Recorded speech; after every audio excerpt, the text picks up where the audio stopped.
قرآن مجید کا 15واں سپارہ۔ اللہ تبارک و تعالیٰ نے آغاز اپنے محبوب کی معراج سے فرمایا۔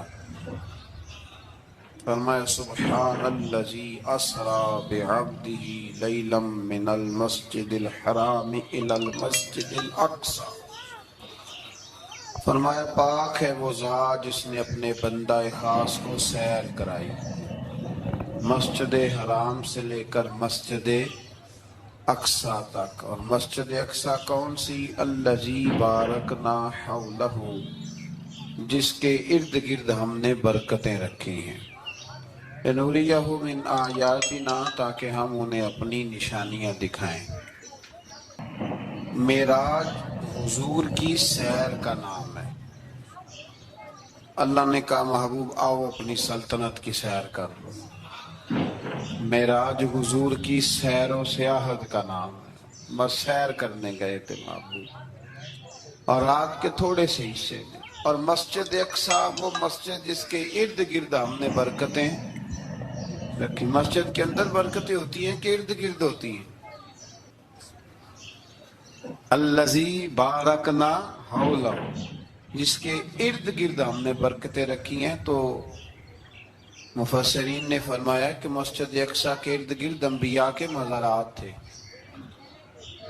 تو فرمایا کہ اس کے ارد گرد ہم نے برکتیں رکھی ہیں۔ جہاں نبی کا وجود ہو وہاں برکت ہوتی ہے، جہاں ولی کا وجود ہو وہاں برکت ہوتی ہے۔ لنریہ من آیاتنا، تاکہ ہم انہیں اپنی نشانیاں دکھائیں۔ واقعہ معراج ظاہر ہے ایک تفصیلی اور ایک بڑا حیرت انگیز اور محبوب کی عظمت اور شانوں والا واقعہ ہے۔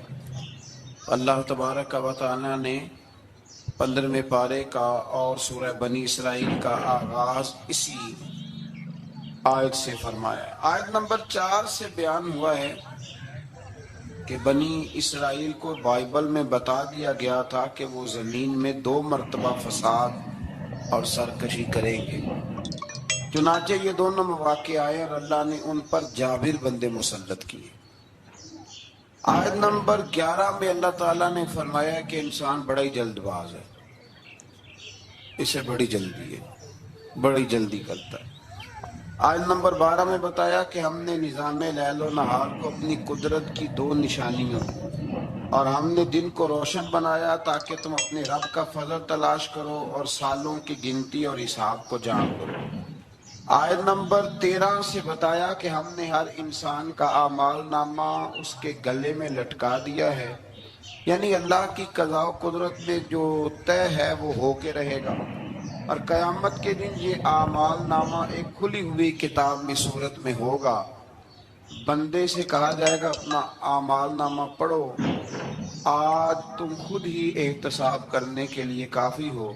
جس نے ہدایت کو اختیار کیا تو اسی کا فائدہ اسی کو پہنچے گا، اور جس نے گمراہی کو اختیار کیا تو اس کا وبال بھی اسی پر آئے گا۔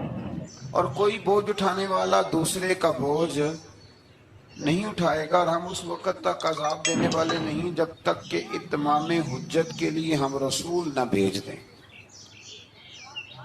اگلی آیت میں قدرت کا ایک قانون بیان کیا گیا ہے کہ جب ہم کسی بستی والوں کو ہلاک کرنے کا ارادہ کرتے ہیں تو اس کو عیش و عشرت کا دل دادہ لوگوں کو اپنے احکام بھیجتے ہیں، پھر وہ ان احکام کی نافرمانی کر کے عذاب کے مستحق ہوتے ہیں، اور یوں ہم ان کو تباہ و برباد کر دیتے ہیں۔ پہلے قومیں عیش میں پڑتی پھر تباہ ہوتی۔ اللہ تعالیٰ اپنے محبوب کی غلامی والی زندگی عطا فرمائے۔ اللہ آیت نمبر 18 میں فرمایا کہ جو صرف دنیا کے فائدے کا طلبگار ہو تو ہم اس کو اس دنیا میں جتنا چاہیں دے دیتے ہیں، اور پھر اس کا انجام جہنم ہوتا ہے۔ اللہ فرماتا ہے تو دنیا مانگے گا تو میں دے دوں گا، یہ نہیں کہ ملے گی نہیں، لیکن دنیا ملے گی۔ پھر جنت اللہ سے مانگے ربنا آتنا فی الدنیا حسنہ وفی الآخرۃ حسنہ، یا اللہ دنیا بھی اچھی کر کے دے اور آخرت بھی ہمیں اچھی کر کے عطا فرما۔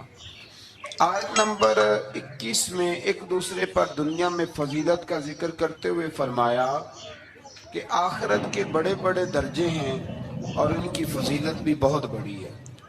آیت نمبر 23 میں والدین کے حقوق کی جانب متوجہ کرتے ہوئے فرمایا کہ تمہارے رب نے حکم دیا ہے کہ اس کی سوا کسی کی عبادت نہ کرو، اور ماں باپ کے ساتھ نیک سلوک کرو۔ اگر تمہاری زندگی میں وہ دونوں یا ان میں سے کوئی ایک بڑھاپے کو پہنچ جائے تو اس کو اف تک نہ کہو، ان کو جھڑکو بھی نہیں، اور ان کے ساتھ ادب سے بات کرو، اور ان کے لیے عاجزی اور رحم دلی کے بازو جھکائے رکھو، اور یہ دعا کرو کہ اے میرے رب ان پر رحم فرما جیسا کہ انہوں نے بچپن میں رحم کے ساتھ میری پرورش فرمائی تھی۔ آیت نمبر 26 میں قرابت داروں، مسکینوں اور مسافروں کے حقوق ادا کرنے اور فضول خرچی سے اجتناب کا حکم ہے، اور یہ کہ فضول خرچی کرنے والے شیطان کے بھائی ہیں، اور اگر بس وقت تنگ دستی خرچ نہ کر سکو تو ان سے نرم بات ہی کر لو۔ فرمایا رشتہ داروں پہ خرچ کرو، اپنی ذات پہ فضول خرچی نہ کرو، اور اگر تم خرچ نہیں کر سکتے، غریب ہو تو کم از کم اخلاق کا مظاہرہ ہی کر لو۔ رشتہ داروں کے اندر تلخ جملوں کا تبادلہ تو نہ کرو۔ آیت نمبر 29 میں تسلسل کے ساتھ احکام کا بیان ہے، تسلسل کے ساتھ۔ نمبر 1 فرمایا خرچ کرنے میں بخل، ہرس اور فضول خرچی کے درمیان میانہ روی کو اختیار کرنا، یعنی نیک کاموں میں کھلے دل سے خرچ کرنا اور مباح کاموں میں اعتدال کے ساتھ خرچ کرنا، اور ناجائز کاموں میں بالکل خرچ نہ کرنا۔ نمبر 2 ارشاد فرمایا کہ افلاس کے خوف سے اولاد کو قتل کرنے کی تمہیں ممانعت ہے، اور یہ کہ سب کا رزق دینے والا اللہ ہے۔ نمبر 3 میں فرمایا کہ زنا بہت بری چیز ہے، اس سے بچو۔ نمبر 4 میں قتل ناحق کی ممانعت ہے، اور قصاص لینے میں حد اعتدال میں رہنے کا حکم ہے۔ نمبر 5 میں یتیم کا مال کھانے کی ممانعت ہے، اور اس کے بالغ ہونے تک اس کے مال کی حفاظت کا حکم ہے۔ نمبر 6 وعدوں کے پورے کرنے کا حکم دیا گیا۔ یہ آیت نمبر 29 میں سارے احکام ہیں۔ اور نمبر 7 ناپ تول میں خیانت کی ممانعت کی گئی۔ نمبر 8 جس چیز کا علم نہ ہو اس کے در پہ ہونے کی ممانعت کی، جس کا پتہ نہیں اس مسئلے میں پڑھنے سے اللہ نے یہ تو بڑا مشکل کام بتا دیا۔ یہاں تو جس کو بالکل بھی نہیں نہ پتا وہ بھی 1 2 3 فتوے تو دن میں دے ہی دیتا ہے، اللہ ماشاءاللہ۔ فرمایا جس کا پتہ نہیں اس کام کے پیچھے بے شک کان آنکھ دل ان سب سے روز قیامت سوال ہوگا۔ 9 نمبر میں فرمایا تکبر اور اطراء کے چلنے والے ٹھیک نہیں کرتے، ان کی مذمت ہے۔ نمبر 10 شرک کی مذمت بیان کی گئی، اور 11 نمبر پہ یہ بھی بیان ہوا کہ کسی کی روزی کی کشادگی یا تنگی کا مدار اس کی فضیلت یا بے قدری نہیں کہ بندہ اچھا نہیں تھا اس لیے اللہ نے پیسے نہیں دیے۔ فرمایا یہ اس کی بے قدری اس وجہ سے نہیں، یہ اللہ تعالیٰ کی حکمت اور مشیت کا معاملہ ہے۔ اللہ زیادہ بہتر جانتا ہے کہ کسی کو اس نے کیا دینا ہے۔ ان تفصیلات کے بعد فرمایا اے رسول یہ وہ حکمت والی باتیں ہیں جن کی ہم نے آپ کی طرف وحی فرمائی ہے۔ اقوال زری لکھے ہوتے ہیں نا، آپ اس طرح کریں سورہ بنی اسرائیل کی آیت نمبر 29 لکھ کے لگائیں۔ میں اکثر نا جب کوئی بندہ کہتا ہے نا اقوال زری، تو میں کہتا ہوں پہلے بتاؤ قرآن سارا تم نے لکھ کے لگا لیا، یاد کر لیا، حدیثیں ساری لکھ لی؟ اب تو انگریزوں کے قولوں کو اقوال زری بنا کے لوگ بیان کرتے ہیں۔ تو میں کہتا ہوں پہلے قرآن حدیث اپنے اللہ کے بندوں کی باتیں تو پوری کر لو، تم تو دور نکل گئے ہو۔ اللہ فرماتا ہے یہ حکمت والی باتیں ہیں، یہ تھوڑی حکمت والی بات ہے کہ رب فرما رہا ہے کہ کسی کی روزی کا کشادگی یا تنگی کا مدار اس کی فضیلت یا بے قدری پہ نہیں، بلکہ تو اللہ بہتر جانتا ہے کہ اس کو کیا دینا ہے۔ تو یہ بہت بڑی حکمت والی بات۔ آیت نمبر 40 میں کفار اور مشرکین کی اس خبیث فطرت کو بیان کیا گیا کہ خود تو بیٹوں کی تمنا کرتے ہیں اور اللہ کی طرف بیٹیوں کی نسبت کر کے کہتے ہیں کہ فرشتے معاذ اللہ اللہ کی بیٹی ہیں۔ آیت نمبر 44 سے بیان ہوا کہ 7 آسمان اور زمینیں اور جو بھی ان میں ہے اپنے اپنے انداز میں اللہ کی تسبیح کر رہے ہیں، ہر چیز اللہ کی حمد کے ساتھ اس کی تسبیح کر رہی ہے، لیکن تم ان کی تسبیح کو سن نہیں سکتے۔ آیت نمبر 45 میں فرمایا کہ منکرین آخرت قرآن کی تعلیمات سے استفادہ کرنے سے معروب رہے اور ان کے دل و دماغ حق کو قبول کرنے کی سعادت سے محروم ہیں، اور فصیح و بلیغ قرآن سن کر بھی نبی پر سحر زدہ ہونے کا تان کرتے ہیں معاذ اللہ۔ آیت نمبر 49 میں بتایا کہ منکرین آخرت کہتے ہیں کہ جب ہماری ہڈیاں گل سڑ کے ریزہ ریزہ ہو جائیں گی تو کیا ہمیں از سر نو پیدا کیا جائے گا؟ اللہ تعالیٰ نے فرمایا تم پتھر بن جاؤ یا لوہا یا کوئی اور مخلوق جو تمہارے خیال میں بہت سخت ہو، وہی رب ذوالجلال دوبارہ پیدا کرے گا جس نے تمہیں پہلے پیدا فرمایا۔ آیت نمبر 52 میں عمدہ بات کرنے کا حکم دیا گیا، اور آیت نمبر 56 میں بتایا کہ باطل معبود اپنے پوجنے والوں کی تکلیف کو دور کرنے یا بدلنے کی قدرت نہیں رکھتے۔ آیت نمبر 61 سے ایک بار پھر فرشتوں کے آدم کو سجدہ کرنے اور شیطان کے انکار کرنے کا ذکر ہے، اور اس بات کا بھی کہ شیطان جو کچھ بھی کر لے اللہ کے خاص بندوں پر اس کا داؤ چلتا نہیں ہے۔ آیت نمبر 67 میں فرمایا کہ جب سمندری طوفان میں گر جاتے ہیں تو معبودان باطلہ کی بجائے صرف اللہ کو پکارتے ہیں۔ کافر بھی اس وقت اللہ ہی کو پکارتے ہیں، لیکن نجات کی صورت میں یہ لوگ پھر شرک میں مبتلا ہو جاتے ہیں۔ آیت نمبر 68 میں مشرکوں کو متنبہ کیا گیا کہ اگر ان پر کوئی آفت آ گئی یا انہیں خشک سرزمین میں کہیں دنسا دیا گیا یا کسی اور مصیبت میں مبتلا کیا گیا تو اللہ کے سوا کوئی نجات دینے والا نہیں ہے۔ آیت نمبر 70 میں بنی آدم کی عزت اور کرامت کا ذکر ہے کہ اللہ نے بنی آدم کو اپنی مخلوقات میں بہت سو پر فضیلت عطا فرمائی ہے۔ آیت نمبر 71 میں انسانوں کو اپنے پیشواؤں کے ساتھ بلائے جانے، دائیں بائیں اعمال نامے لینے والوں کو کامیابی کا بیان ہے، اور جو دنیا میں حق سے اندھا ہے وہ آخرت میں بھی اندھا ہے۔ قیامت میں جس کا کوئی پیشوا ہوگا اسی کے ساتھ ہی بلایا جائے گا۔ جو ساری زندگی کہتا رہے میں مانتا ہی نہیں کسی کو، کوئی امام نہیں، کوئی تقلید نہیں، کوئی شے نہیں، تو وہ کدھر جائے گا؟ ہاں اسی کے ساتھ جائے گا۔ اللہ تبارک و تعالیٰ سمجھنے کی توفیق عطا فرمائے۔ پھر اللہ تبارک و تعالیٰ نے آیت نمبر 73 سے کفار کے آپ صلی اللہ علیہ وسلم کو راہ حق سے ہٹانے کے باطل ارادوں کا ذکر فرمایا۔ اللہ تعالیٰ نے حق کے راستے میں آپ کی ثابت قدمی کو اپنا فضل قرار دیا ہے۔ آپ کو جزیرہ عرب سے نکالنے کی کفار کی سازش کا ذکر کرتے ہوئے فرمایا کہ وہ ایسا کرنے میں کامیاب ہو بھی جائیں تو برے انجام سے بچ سکتے نہیں۔ اشارتاً 5 نمازوں کا حکم فرمایا، فجر کی فضیلت کا بیان کیا، نماز تہجد کی ترغیب، اور رسول اللہ صلی اللہ علیہ وسلم کے لیے مقام محمود جو مقام شفاعت کبریٰ ہے، جہاں کھڑے ہو کے رسول پاک امت کی سفارش فرمائیں،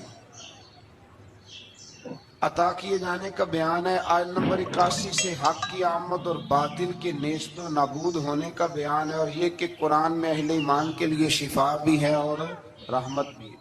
آیت نمبر 83 میں انسان کی اس فطرت کا ذکر ہے کہ نعمتوں پر ناشکری اور مصیبت پر نا امیدی کا اظہار کرتا ہے، یہ اس کی فطرت ہے۔ آیت نمبر 85 میں اس امر کا بیان ہے کہ یہود نے رسول اللہ صلی اللہ علیہ وسلم سے روح کے بارے میں سوال کیا تو اللہ تعالیٰ نے فرمایا کہ اے رسول صلی اللہ علیہ وسلم کہہ دیجئے کہ روح میرے رب کے امر سے ہے، اور تم کو محض تھوڑا سا علم عطا کیا گیا۔ اس سے یہ بتانا مقصود ہے کہ جن چیزوں کی حقیقت جاننے پر ہدایت اور نجات موقوف نہیں نا، ان کے در پہ ہونے کی تمہیں ضرورت بھی نہیں ہے۔ آیت نمبر 88 میں ایک بار پھر قرآن کے مثل لانے کا چیلنج اور کافروں کے عجز کا بیان۔ آیت نمبر 90 سے مشرکین مکہ کے بعد فاسد مطالبات کا ذکر کرتے ہوئے فرمایا کہ انہوں نے کہا ہم اس وقت تک آپ پر ایمان نہیں لائیں گے حتیٰ کہ آپ ہمارے لیے زمین سے پانی کا کوئی چشمہ جاری کر دیں، یا آپ کھجوروں اور انگوروں کے باغات کے مالک بن جائیں جن کے نیچے نہریں بہہ رہی ہیں، یا آپ ہمیں جس عذاب سے ڈراتے ہیں وہ لے آئیں، یا آسمان کو ٹکڑے ٹکڑے کر کے ہم پہ گرا دیں، یا اللہ اور فرشتوں کو ہمارے سامنے بے حجاب کر دیں، یا آپ کے لیے سونے کا گھر ہو، یا ہم آسمان پر چڑھ جائیں اور پھر آسمان سے ہم پر کتاب نازل کریں جس کو ہم پڑھیں۔ ان سب مطالبات کے جواب میں اللہ نے فرمایا اے رسول صلی اللہ علیہ وسلم کہہ دو میرا رب ہر عیب سے پاک ہے، میں کوئی شعبدے باز نہیں ہوں، بلکہ میں تو اللہ کا وہ بندہ ہوں جسے اللہ نے اپنا رسول بنا کے بھیجا ہے۔ یہ کچھ لوگ نا شعبدوں کی باتیں کرتے ہیں، آج بھی کرتے ہیں، فلانے پیر صاحب ہیں جی، یہ جو کچھ لوگ بڑے بڑے نادان ہیں نا، یہ ساری آپ پڑھ لیں آیت نمبر 90، تو وہی سارے سوالات ہیں جو آج کا بد مذہب ولیوں کے بارے میں کرتا ہے۔ کہتا ہے اگر ایسے ہیں تو پھر یہ کر دیں، پھر وہ کر دیں۔ او خدا کے بندو، ولی شعبدے دکھانے نہیں آتے، بندوں کو رب سے ملاتے ہیں۔ ان کا کام پیغام حق دینا ہے، ان کا یہ کام نہیں ہے۔ آیت نمبر 94 سے کفار مکہ کے اس اعتراض کا ذکر ہے کہ اللہ نے بشر کو رسول بنا کے کیوں بھیجا؟ استغفر اللہ، یعنی کوئی فرشتہ کیوں نہیں بھیجا؟ اللہ تعالیٰ نے فرمایا رسول صلی اللہ علیہ وسلم کہہ دو اگر زمین میں فرشتے بستے اور اطمینان سے چلتے پھرتے تو ہم ان پر آسمان سے فرشتہ ہی رسول بنا کے نازل کریں۔ اگر فرشتوں کی طرف رسول بنانا ہوتا تو پھر کس کو بناتے؟ فرشتوں کو۔ یعنی نبی اور رسول جس مخلوق کی طرف مبعوث ہوئے اسی کے جن سے ہوتے ہیں۔ ان آیات میں یہ بھی بتایا کہ منکرین آخرت کو ان کے منہوں کے بل اندھا، گونگا اور بہرا بنا کر اٹھایا جائے گا اور ان کا ٹھکانہ جہنم ہے۔ آیت نمبر 100 میں فرمایا کہ آپ کہیے اگر بالفرض تم میرے رب کی رحمت کے خزانوں کے مالک ہوتے تو تم خرچ کے ڈر سے ان کو روکے رکھتے، اور دراصل انسان ہے ہی بخیل، یہ کنجوس ہے، یہ اللہ کی دی ہوئی توفیق سے بھی اس کے رستے میں خرچ کرنے کو تیار نہیں۔